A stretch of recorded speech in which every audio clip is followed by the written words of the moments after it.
ceux qui nous ont prêté de l'argent, ce sont ceux-là qui nous ont colonisés. Ce sont les mêmes qui géraient nos États et nos économies. Ce sont les colonisateurs qui endettaient l'Afrique auprès des bailleurs de fonds, leurs frères et cousins. Nous étions étrangers à cette dette. Nous ne pouvons donc pas la payer. Freedom in my Africa. Freedom in my Africa. Freedom in my Africa. In my Africa.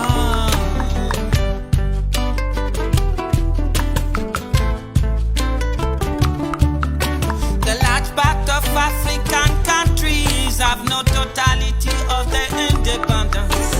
Created ideological and political leaders that they wanted free freedom. We're taking out dictators and criminals, but we're calling powerful countries and the undercalden in the sovereignty and the living more in genocide. The right control our natural resources, the exploit and follow, and the non-president to the service. There are also that are still under monetary colonization. Would like you to know, without a free Africa, the world never be free. Never, never, never be free. Freedom in my Africa. Freedom in my Africa. Freedom in my Africa. In my Africa.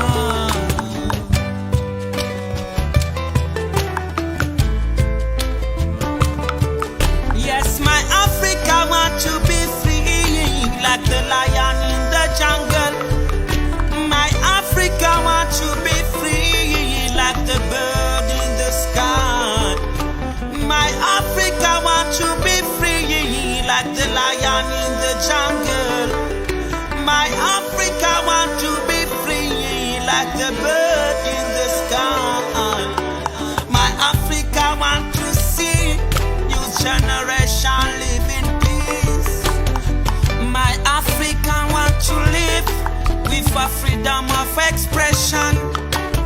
Freedom in my Africa. Freedom in my Africa. Freedom in my Africa. In my Africa.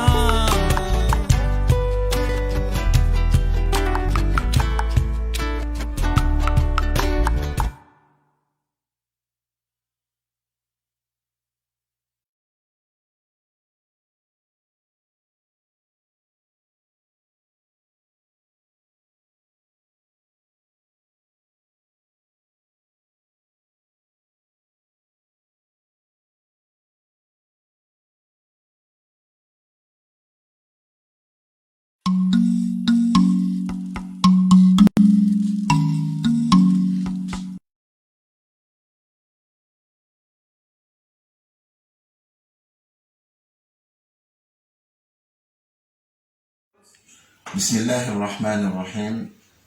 رب اشرح لي صدري ويسر لي أمري واحلل عقدة من لساني يفقه قولي.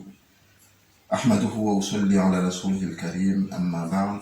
السلام عليكم ورحمة الله تعالى وبركاته.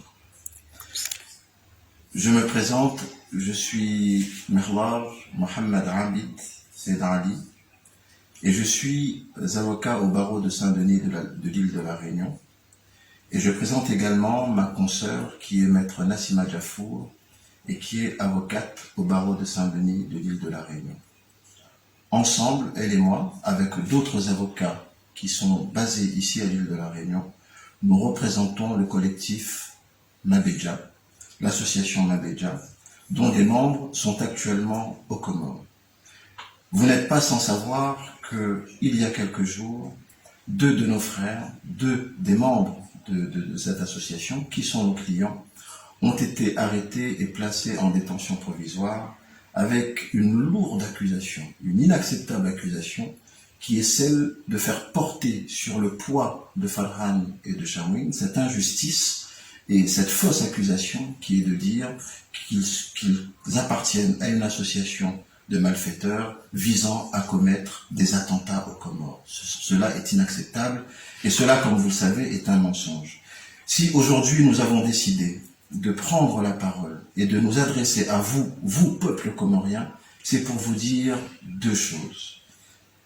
Ma consoeur prendra la parole pour vous dire ce qu'elle a à vous dire, mais en ce qui me concerne, la première des choses que j'ai à vous dire, c'est que nous avons reçu une information qui est particulièrement inquiétante, qui nous dit que des armes sont actuellement en train de circuler à Moroni, et ceux qui les font circuler, ce sont les autorités comoriennes elles-mêmes, afin de nourrir et de justifier l'accusation que l'on fait porter à Farhan et à Shamwin. Ça, c'est la première chose que je voulais absolument porter à votre connaissance pour que vous, peuple comorien, vous ne soyez pas dupes, que vous ne vous laissiez pas tromper. Si demain vous apprenez qu'il y a des armes qui circulent, ces armes, ce n'est ni Farhan ni Shamwin qui les ont apportées aux Comores, ce sont les autorités comoriennes elles-mêmes, ce régime dictatorial qui est en train de faire monter et de justifier cette fausse accusation. C'est la première chose que j'avais à partager avec vous, peuple comorien. Et la deuxième chose que j'ai à vous dire, vous êtes informés de la situation dans laquelle se trouvent Farhan et Shamwin. Vous savez qu'ils sont en ce moment entre les mains de la justice comorienne avec l'accusation que j'ai exposée à l'instant. Ce que je tiens à vous dire, c'est que notre seul juge, le seul juge que nous reconnaissons et qui est en mesure de juger Farhan et Shamwin, c'est vous, le peuple comorien, et personne d'autre. Nous ne pouvons pas accepter que des institutions qui sont issues de la dictature soient les juges de nos clients, à savoir Farhan et Shamwin.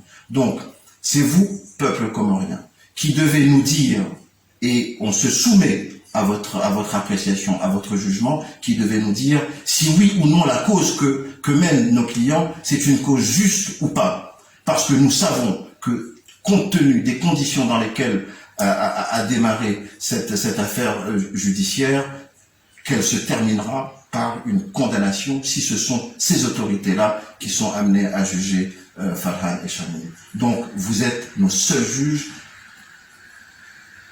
Et c'est la raison pour laquelle nous vous demandons de suivre au jour le jour l'évolution de la situation et d'exercer les droits qui sont les vôtres. Et pour cela, je laisse la parole à ma consoeur, maître Nassima Jafour, qui va vous dire son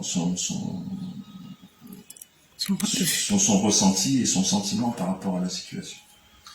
Oui, merci, bonsoir à vous. Je m'adresse juste pour vous dire tout simplement que vous n'avez pas besoin d'une autorisation pour exercer vos droits les plus fondamentaux, vos libertés fondamentales. Vous n'avez besoin d'aucune autorisation pour exprimer votre mécontentement et pour exprimer surtout le rejet de l'injustice que vous vivez actuellement. Donc, battez-vous et exprimez-vous. Nous vous remercions pour l'attention que vous nous avez apportée. Dans les prochains jours, le collectif d'avocats à La Réunion fera une conférence de presse et s'adressera à vous pour vous dire la suite judiciaire de cette affaire. Wassalamu alaikum wa rahmatullahi ta'ala wa barakatuh. Assalamu alaikum. Helimwaishia homrurumia zihakizahahe timpaka ruhusa ya mrutoka yonsi homrulaani umavusawa no udhulumifu izongi izo mwengoni neze haki za mwanadamu haizo wanama wa Komori na mhime, mjitamke, mjidailie. Wassalamu alaikum.